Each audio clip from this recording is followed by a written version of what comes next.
Excuse me. In just a moment, the funeral service will begin. So at this time, I'd like to invite everyone to please find a seat.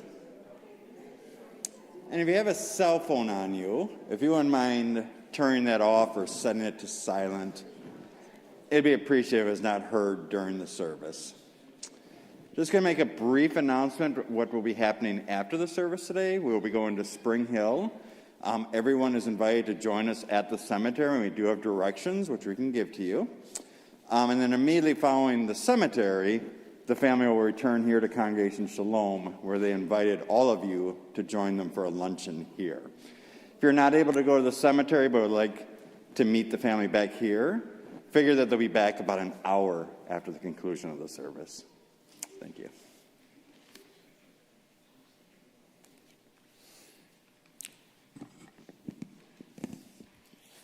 Before we begin, I want to take a moment to acknowledge that Esther's daughters, Nancy and her husband Todd, and Brenda's husband Bill are not able to be here in person today due to COVID that struck their households. So, like all of us, they long to be physically present to honor Esther and to stand beside family to mourn and to remember her life together.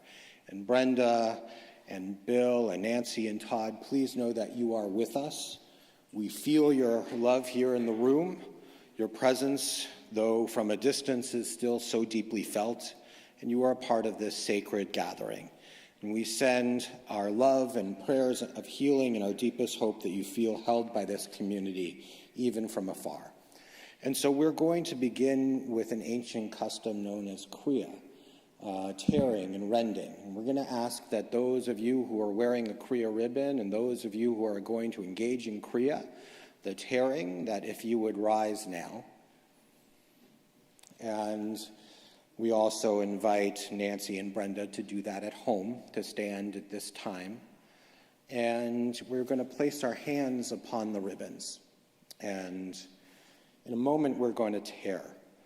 But it's meaningful that Esther's dear father was a tailor, and his role and his job and sometimes was to mend what is broken. And so actually, if you would remain standing for this moment, because we're going to say a blessing too.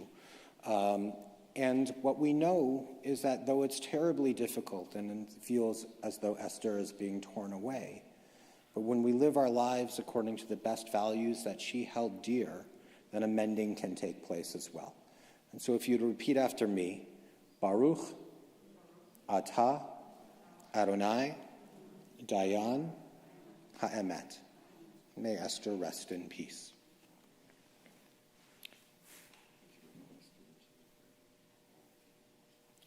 And Bernie couldn't be here today as well. And Bernie, we are thinking of you, and Judy, we're thinking of you.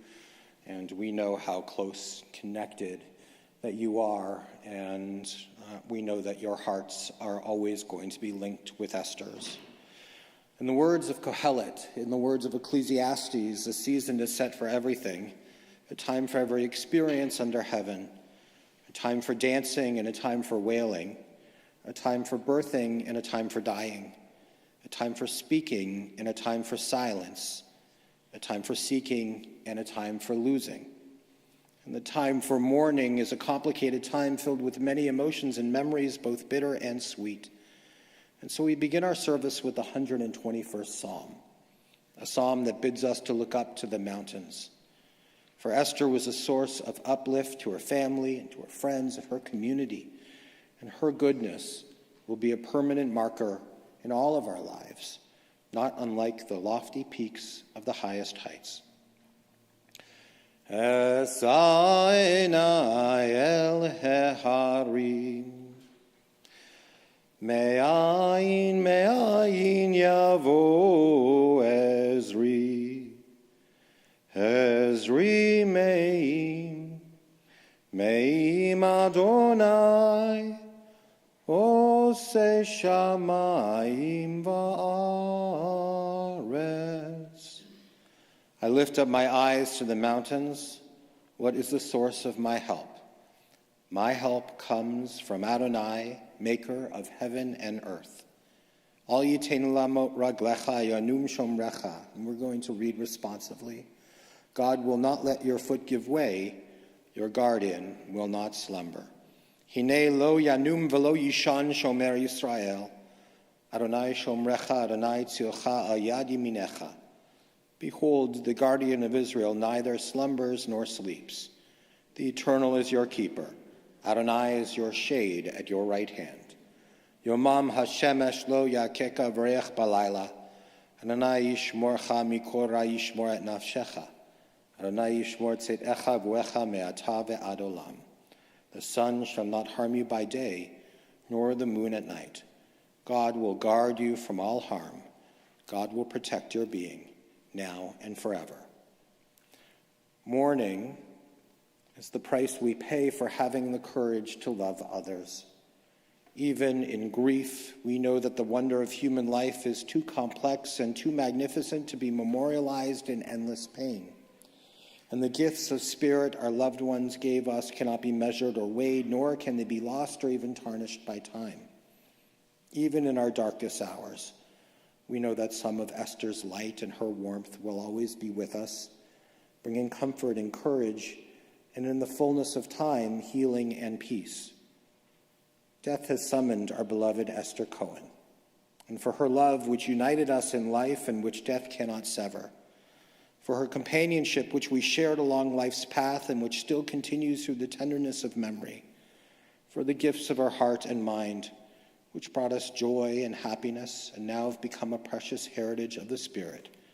For all these and more, we are thankful. It's in this time of mourning that we listen to the voice of our sacred scripture that brings us the ever-new message of God's nearness, the 23rd Psalm. Mizmor leDavid, Adonai roi lo echzar, benot deshe yarbitzeni, amei menuchot yinahaleni. And let's read together.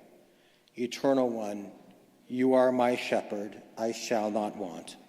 You make me lie down in green pastures. You lead me beside still waters. You restore my soul. You guide me in paths of righteousness for your name's sake. Even when I walk through the valley of the shadow of death, I will fear no evil, for you are with me.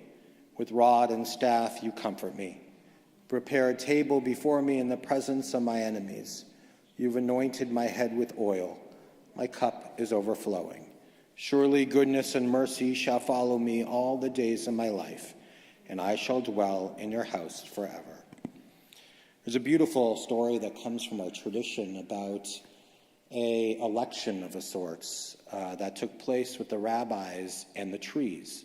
And they were trying to think of what would be the queen of all the trees.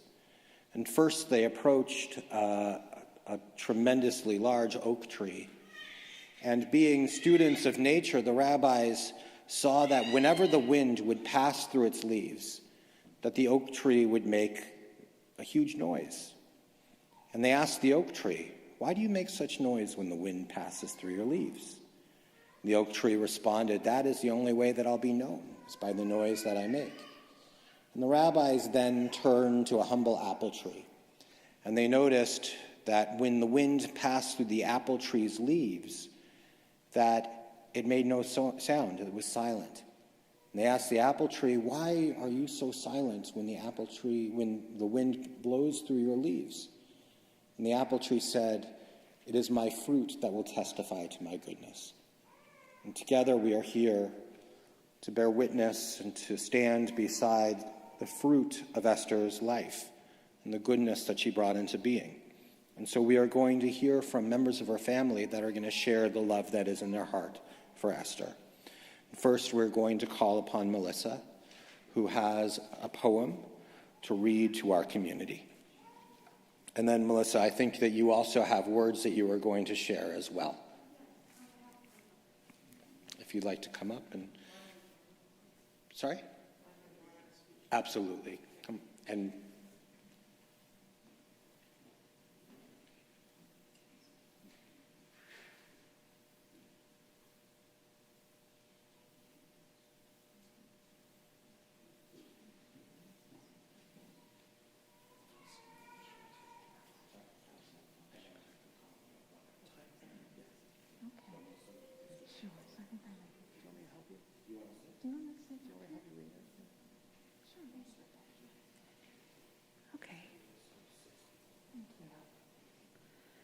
Okay, I'll start out with the poem. It's called When Death Comes by Mary Oliver. Thank you. When death comes like the hungry bear in autumn, when death comes and takes all the bright coins from his purse to buy me and snaps the purse shut, when death comes like the measles pox, when death comes like an iceberg between the shoulder blades, I want to step through the door full of curiosity, wondering, what is it going to be like, that cottage of darkness? And therefore, I look upon everything as a brotherhood and a sisterhood.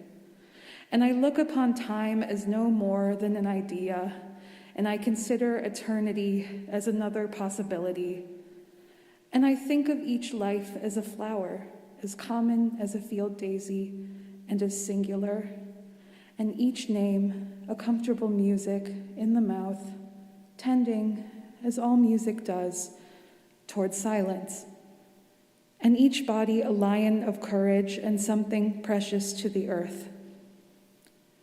When it's over, I want to say all my life, I was a bride married to amazement. I was the bridegroom, taking the world into my arms.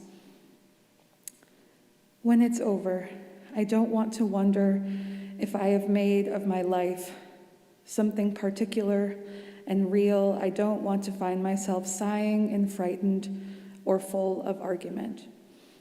I don't want to end up simply having visited this world. Thank you. And so now, unfortunately, because my mother was not able to be with us today, she has written some words as a remembrance for her mother, Esther, and wanted me to read them on her behalf.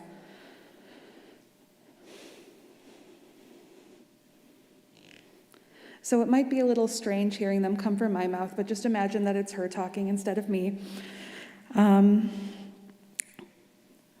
She says, I have to admit that I am the one kid that did not call her mother every day. I did love my mother deeply. As a child, I was rumored to cry even at the briefest of separations. I'm going to miss her a lot, as so many of us are, but as long as I see her and myself and my kids and my siblings and my uncle and cousins, nieces and nephews, we will never really be separated. Today, I want to celebrate her life and legacy. The most precious gift I have from both my parents are my siblings. I hit the jackpot with this lot. We have remained close despite the miles between us. My mother's wish was that we always remained close.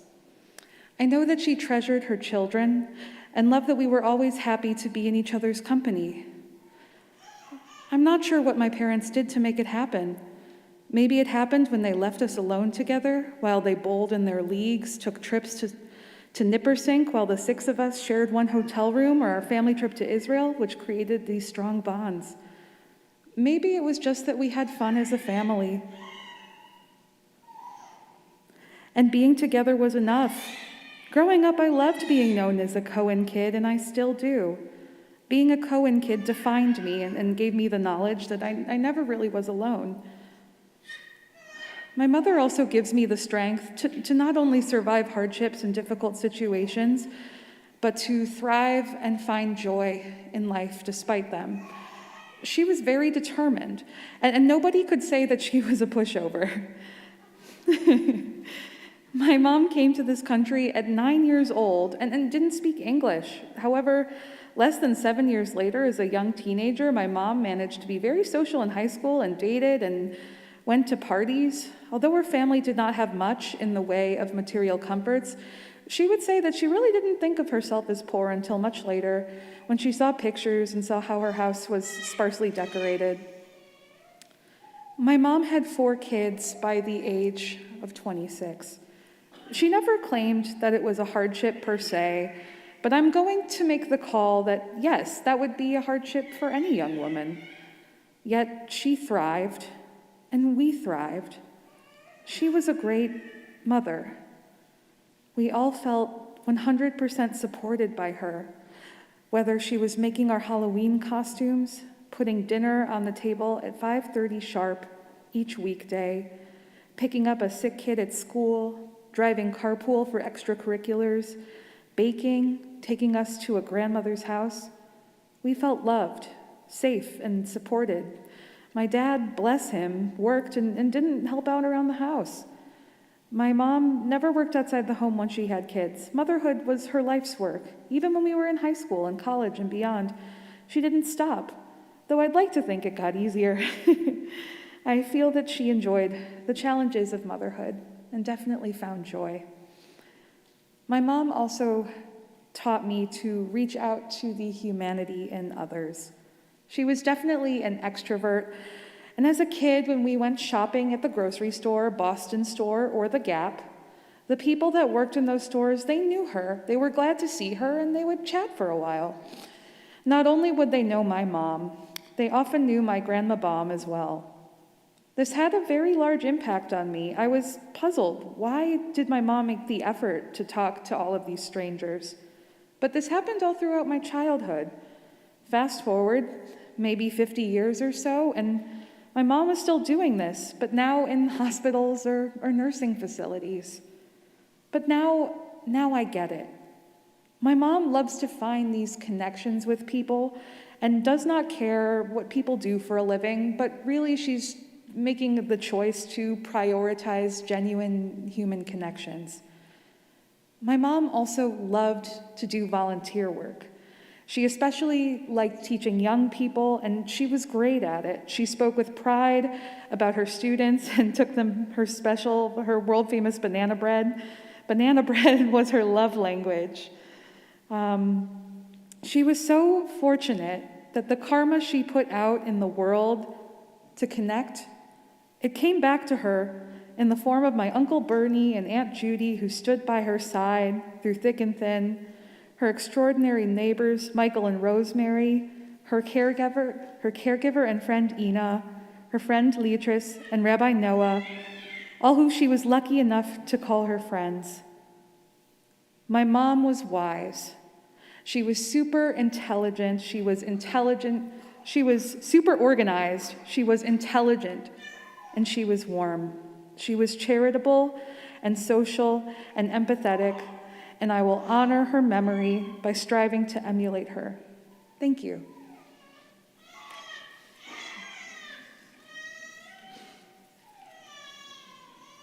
And now Sam will share some thoughts and some memories of his grandmother.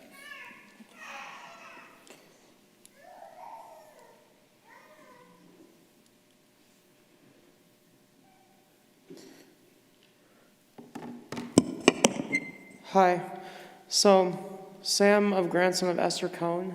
I wanted to say a few things to share some stories about my grandmother, that my grandmother was a fun, loving, and sweet person. But she was a bit stubborn, though, but just had fun with me. But she used to visit in the Highland Park when we could go places like Michael's places, because she was a big fan of Michael's hot dogs.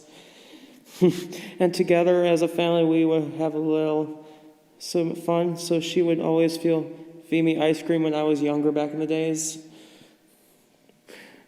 And also be a good scratcher. She was always a good scratcher on the back. But she was really great. That's a lot of stuff. She would have been proud of me when I wish I could have stayed with her a little longer until her 90s, and would have been loved and danced with me at my wedding once day until I got older. But I will always miss her so much in the future. But I know her spirit will be given to me advice. So Grammy, we will all miss you very much. So God rest your soul. We love you all. Esther Cohen. Thank you. Thank you, Sam. That was beautiful. Thank you, Sam. Those beautiful words. I think what we'll do now is we'll call forward Esther's dear granddaughter, Sarah, and then followed by her grandson, Max, and then Judy.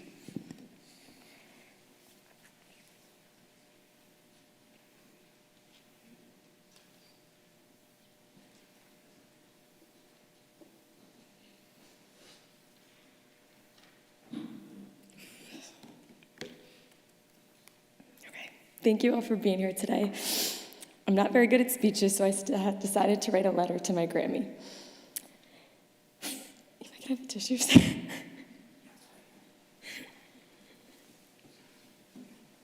you. I know these past few months have been really hard for you, so I wanted to write you a letter to let you know how much I love you and how I'm thinking about you. Some of my favorite childhood memories are coming to your house every summer and spending every day together. Playing in your backyard, eating loads of the best banana bread in the world, and of course, getting the best back scratches from you with those long nails you had. I can't explain to you how much it means to me to have you as a grandma. You're the only grandma that I've ever known, and I'm grateful to call you my Grammy.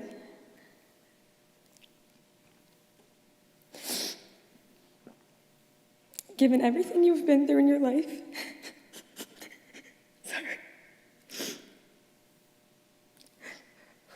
your immense strength, willpower, and determination, and sometimes stubbornness, are all just some of the many things I admire about you, and I hope those traits are something I emulate as well.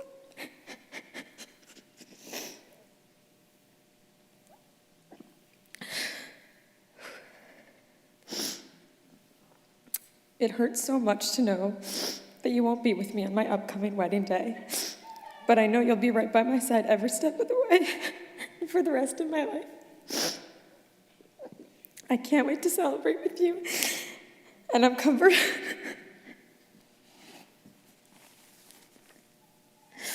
I'm comforted knowing that you are no longer suffering and that you get to be with Grandpa again. Say hi to him for all of us and rest easy. I love you always, Grammy. Thank you.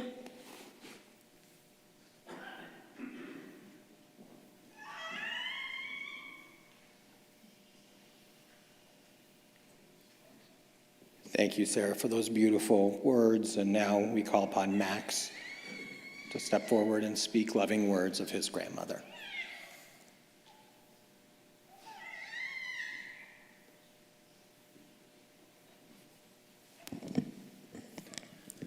First of all, I want to just thank everyone for being here. I have immense gratitude to just see all the lives that my grandmother touched throughout hers. You know, from a very early age, you're told, I think in all faiths, but especially in the Jewish faith, that you take nothing with you, from dust to dust. So the question is, how do you measure the value of your life? It's what we leave behind. Not what we take with us, but what we leave behind. So I would like to share, I think, the legacy and the lessons I learned from my beloved grandmother. For the first 10 years of my life, every birthday present was the exact same: socks and underwear. And I rudely said to her on my 10th birthday, "Grandma, why do you give such bad gifts?" The next year I got a GameCube, so it worked out well for me. But on the flight here, I was reflecting upon that and hearing stories of her upbringing. She grew up in what would probably today be considered abject poverty. Nothing in this life is guaranteed. And I think that was especially true for people born in the early 1940s, on the heels of a Great Depression and on the eve of America's greatest struggle for freedom over an axis of evil. And I think that what she was imparting to me then, without me knowing, is that everything is a blessing, even the socks on your feet.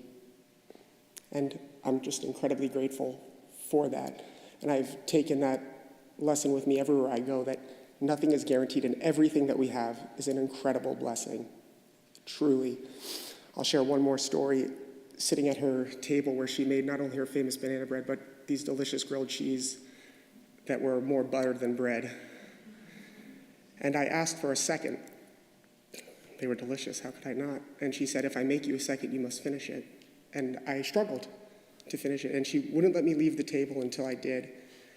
And again, I think it just goes to show you the life that she had lived, where things were not guaranteed, so that everything has to be a blessing. Waste not, want not.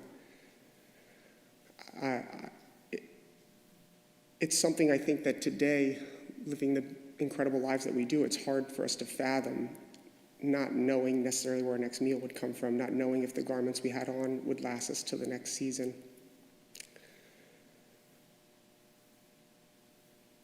I want to share another thought. My grandmother's name was Esther. We just celebrated Purim, which, as we know, Esther is the matriarch of this story and the hero.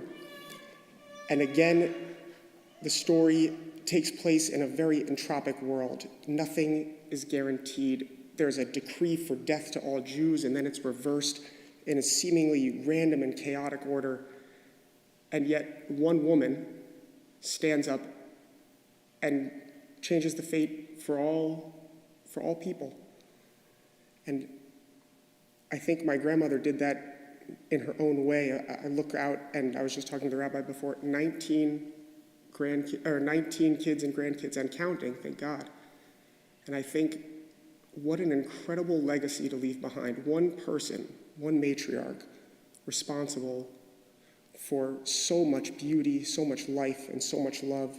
We heard Nancy speak about how close this family is, and regardless of distance or time or age gaps, that everyone is here together. And I can't think of a more honorable thing than being responsible for all that. Grandma, we're going to miss you dearly.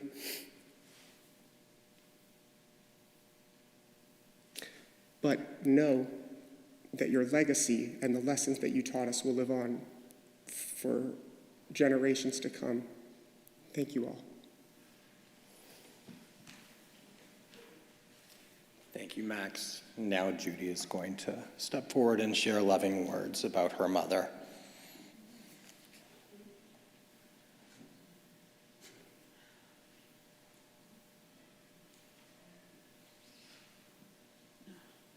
She's up here. Wow, it's hard to follow such beautiful words from everybody today, but I'll try. I sat yesterday, I kept thinking, what am I going to say? I just couldn't find the words. And I was talking to my husband, and he started to come up with some ideas, and I'm like, no, that's not me. That's not me. So then all of a sudden, it came to me at about 5 o'clock yesterday afternoon. So here's what I wrote. I never believed that this day would come where I would physically have to say goodbye to my mother. My mother fought hard and didn't want to leave us. And although she endured a decline in her health for the last several years, she continued to fight, receiving the best care from all her doctors. Mom, you can rest now. You're now with Dad and Grandma Baum. And I know that gives you great comfort, as it does to us. I also know now you're not in any pain and you're at peace. My mom made her family a top priority. When I think of my mom, I think about the love she showed to me and my siblings, as well as her grandchildren and great-grandchildren. She cared so deeply about us, and having her family was her biggest accomplishment. As we got older,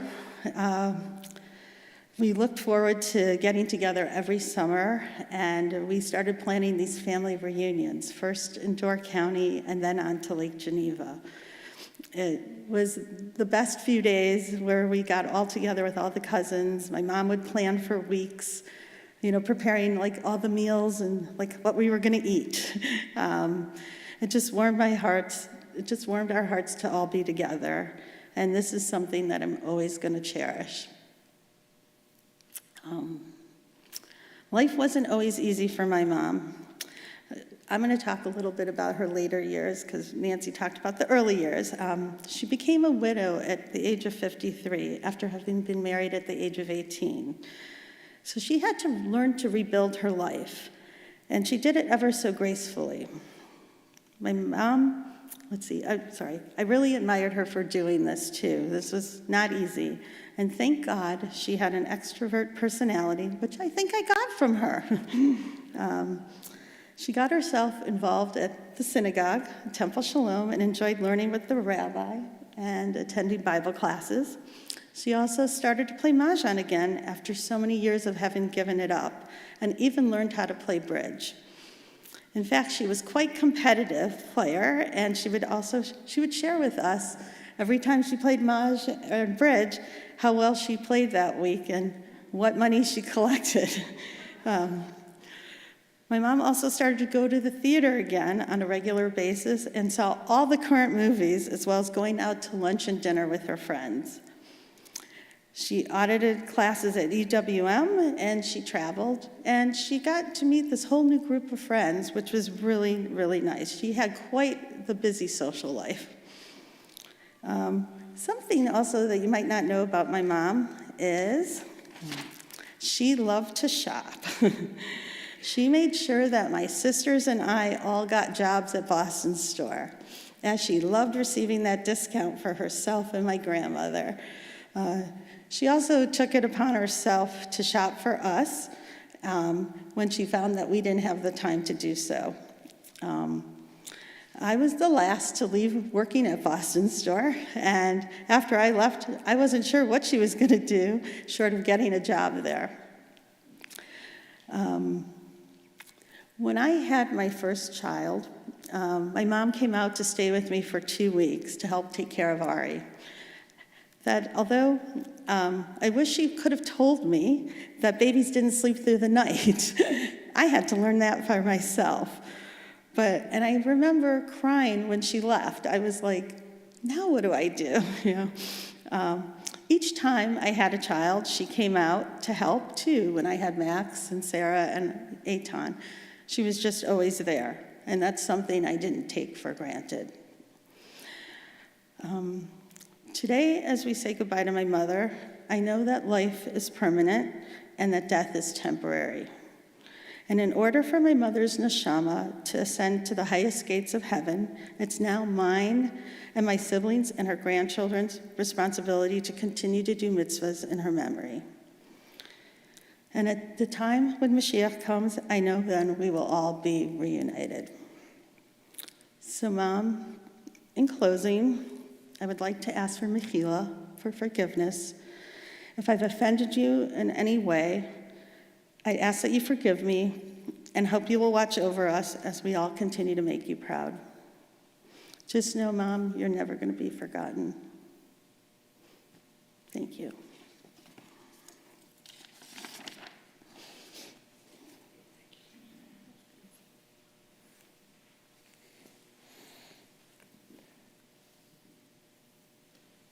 Thank you to all of you for those beautiful, beautiful memories of Esther.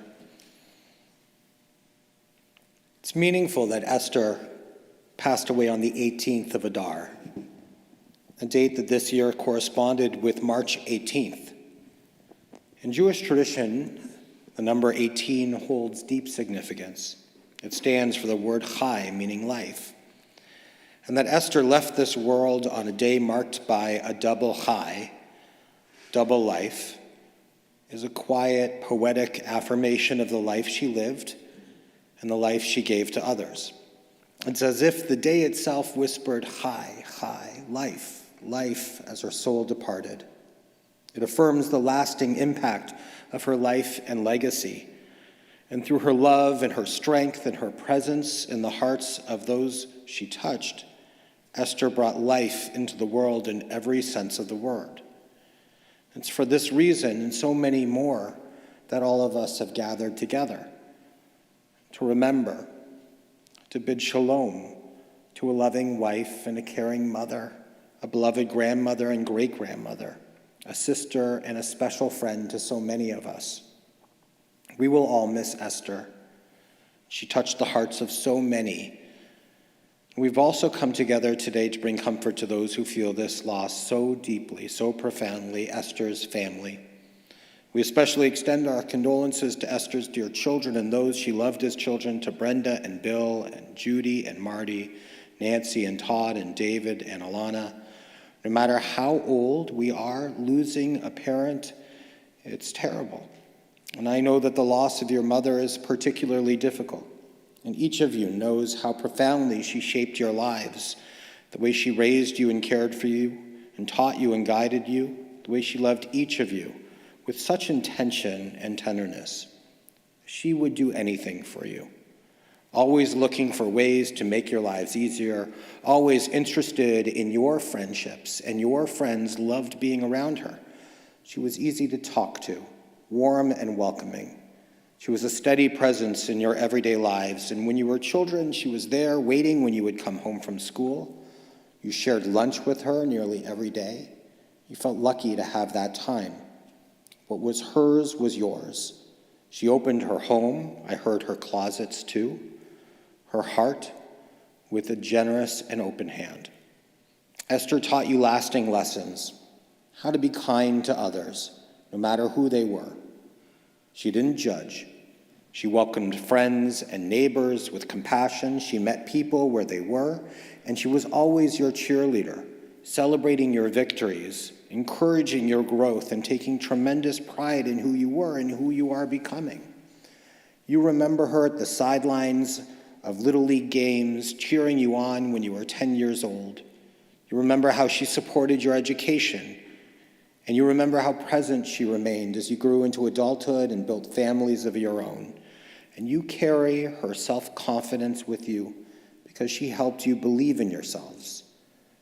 And so much of Esther lives on in you.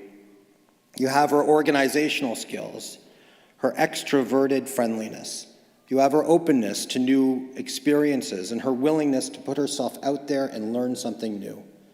And all of these memories that you created with your mother, all the values, the moments, the love are now woven into who you are. They will remain with you always. And Esther was blessed to know and love her grandchildren and those they love, Rachel, Jason, and Kelsey, Ari and Vivi, Max, Sarah, Eitan, and Bathsheba, Melissa, Samuel, Jesse, Adam, and Jessica. And we also remember her pride and joy in her great-grandchildren, Ava, Olivia, Noah, and Henry, a new generation touched by her love and spirit. And it is through each of you that your grandmother's life will continue, for each of you is blessed to share your own special relationship with your Grammy. And I know she loved each of you in her own way. You were always at the forefront of her mind. She would visit you in your homes or spend weeks with you here in Milwaukee during the summers. She stepped in to support your families, helping your working parents, showing up with her presence, her love, and her steady care. And as you heard, those times in Door County and Lake Geneva, where all of you would gather together, created memories that span generations. And she loved celebrating simchas, b'nai mitzvah, weddings, and she will surely be there with you on the 18th of Elul, still smiling down with the same love and affection she carried in life. Because for Esther, family meant everything. And the bond of family, of love, it does not break, not even in death, for she loved each of you completely. And we also are thinking and extend our heartfelt condolences to Esther's beloved brother, Bernie, and to his wife, Judy. Siblings share a lifetime of history woven from childhood memories, shared laughter, and a quiet, enduring support that spans the decades. Bernie, I know you never stopped looking out for your sister. You were there for her with love and with care and with unwavering support. And your bond was deep and constant. And I hope you find comfort in knowing how much she cherished you in return. And though nothing can replace Esther in the lives of her loved ones, the presence of so many of you here today, her friends, their friends, it's a sign of the love and respect you have for her. And I'm certain it brings comfort. It's a testimony of the place in which he held her and her family in your hearts and the meaning all your lives have intertwined with hers. Esther lived a full and meaningful 84 years, a life that was shaped by deep relationships and a commitment to family and a quiet strength passed down from generation to generation. She experienced joys and sorrow, growth and change, and through it all remained a steady presence of enduring love and care. Esther lived a life of purpose and service, and she was a devoted volunteer. And as you heard, she was an extraordinary teacher, whether it was with ORT, Jewish National Fund, or Stormouth Elementary, was a literacy and math tutor for adults pursuing their GEDs, and she had a natural gift for teaching. She was patient and warm and encouraging, and she saw in others who struggled with poverty or language barriers echoes of her own childhood, and she felt deeply the spiritual importance of empathy and giving back. And there was so much that filled Esther's life. You heard she loved to shop, and she loved to read. She was a talented calligrapher. She was fiercely loyal, especially to her mother, who she cared for with deep devotion in her later years. You heard she baked and cooked and banana bread and mumble bread and chocolate cake and a fantastic brioche spread. And these were more than recipes, they were expressions of her love. And she also had wonderful girlfriends who she played games with, and Esther loved games, played with family and friends like Maj and 21. Esther was also deeply sensitive. She treated every person she met with dignity and compassion. Her heart and mind were open. She had an incredible and remarkable will to live, a quiet resilience that carried her through the seasons of her life. Family celebrations brought her joy, and also the synagogue was an important place for her, a space of spirituality and learning and connection. I had the privilege of studying with Esther in a class we called The Next Chapter, where we would read always the next chapter of Torah, the later books of the Bible. And that title always felt especially poignant when she was in the room. For she approached our sacred text with reverence, but also with curiosity and a forward-looking spirit. She asked questions that mattered. She had a keen sense of what was meaningful and just. She was living her next chapter, even into her 80s, always learning, always growing, always thinking about what comes next. And now as we reflect on her life, we find ourselves in the pages of her final chapter, a chapter not of endings, but of legacy, just like Max shared. The values that she embodied, the love that she gave, the wisdom that she shared, they are already being carried forward in those who knew and loved her. It's meaningful that Esther's father was a tailor, a man who stitched together garments with precision and care to provide for his family. And Esther didn't learn to sew until later in life, but when she did, it became an act of love. She sewed clothes for her children and grandchildren, Halloween costumes, I'm assuming Purim costumes too. Little outfits stitched not just with fabric, but with devotion. She mended what was torn, patched what was worn, gently restoring the things her family needed. In many ways, that's what Esther did throughout her life. She mended, she patched, she gave shape and strength to the fabric of her family and her community. Through every seam, she held people together, and through every thread, she stitched love into the world around her. And so it is no coincidence that her final chapter came on the 18th of Adar, a day marked by Chai. Esther spent her lifetime bringing life into the world. Through her love and through her strength, her generosity, and her care, it's a reminder that her life continues on through all of you. All of us here today will feel the void Esther's passing leaves in our lives. We will miss her warm smile and her gentle way, but she will never truly be gone.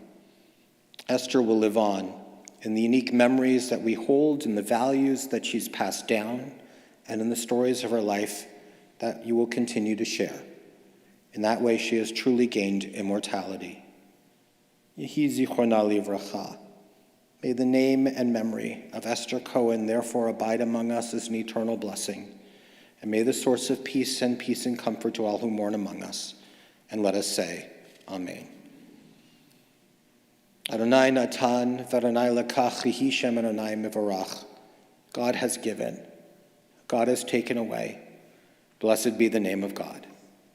Please take a moment of silence now as we remember Esther.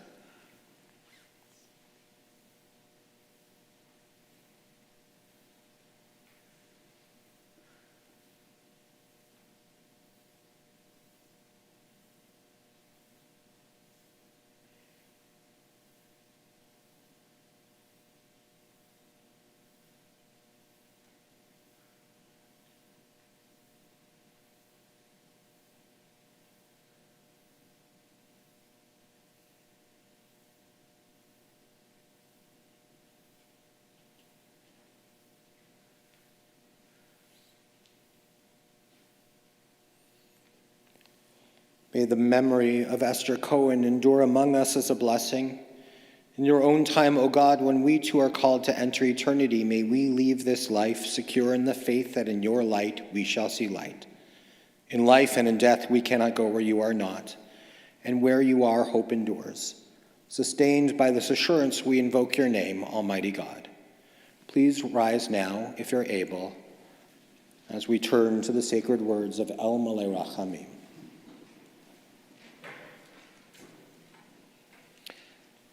El Malei Rachamim, Shochein Mamromim, Hamse Menucha Nechona, Tachat Kanfei Shechina Im Kedoshim Utehorim Kezohar Harakia Masirim Enishmat Esther Bat Yirma Baruch V'Shura Misha Shalachal Olama Barachamim Yastirecha Beseter Kanfav Lolamim Vitzror Bitrachaim Enishmata Adonai Hunachalata V'tanuach B'shalom Al Mishkava V'nomar Amen. Compassionate God, eternal Spirit of the universe, grant perfect rest in your sheltering presence to Esther Cohen, who has entered eternity. O God of mercy, let her find refuge in the shadow of your wings, and let her soul be bound up in the bond of everlasting life. God is her inheritance. May she rest in peace. And let us say, Amen.